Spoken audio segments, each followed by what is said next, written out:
نظر ڈالیں گے عالمی خبر نامے پر۔ بیلاروس کی سرحد پر روس اور یوکرین کے وفود کی سطح پر مذاکرات ختم ہو گئے ہیں۔ دونوں وفود اعلیٰ قیادت سے مشاورت کے بعد دوبارہ ملاقات کریں گے۔ دوسری جانب خارکیف پر قبضے کے لیے متحارب افواج میں شدید لڑائی جاری ہے۔ یوکرین پر روسی حملے کے بعد فریقین کی پہلی بیٹھک میں وفود کی سطح پر مذاکرات 5 گھنٹے جاری رہے۔ اعلیٰ قیادت سے مشاورت کے لیے دونوں وفود اپنے اپنے دارالحکومت روانہ ہو گئے ہیں۔ یوکرینی صدر کے ترجمان کا کہنا ہے کہ مذاکرات کا بنیادی مقصد جنگ بندی تھا۔ صدر پیوٹن کے ترجمان کے مطابق فریقین نے ایسے نکات پر گفتگو کی جن پر اتفاق رائے ہو سکتا ہے۔ دونوں وفود کی اگلی ملاقات بیلاروس اور پولینڈ کی سرحد پر ہوگی۔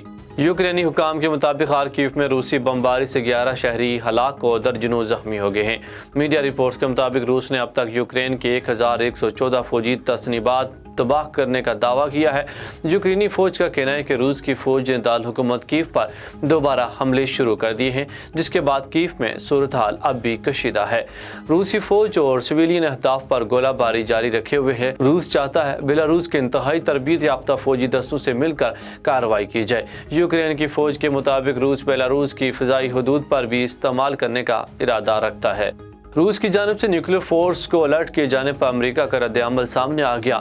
غیر ملکی میڈیا رپورٹس کے مطابق وائٹ ہاؤس کی ترجمان چین ساکی کا کہنا ہے کہ امریکہ اس وقت اپنی جوہری الرٹ کی سطح کو تبدیل کے بارے میں نہیں سوچ رہا۔ وائٹ ہاؤس کی ترجمان جین ساکی نے ایک انٹرویو میں کہا کہ ہم نے اپنے جوہری الرٹس کو تبدیل نہیں کیا اور نہ ہی ہم نے اس محاذ پر اپنی تشخیص کو تبدیل کیا ہے، لیکن ہمیں دھمکیوں کے بارے میں بھی بہت واضح نظر رکھنے کی ضرورت ہے۔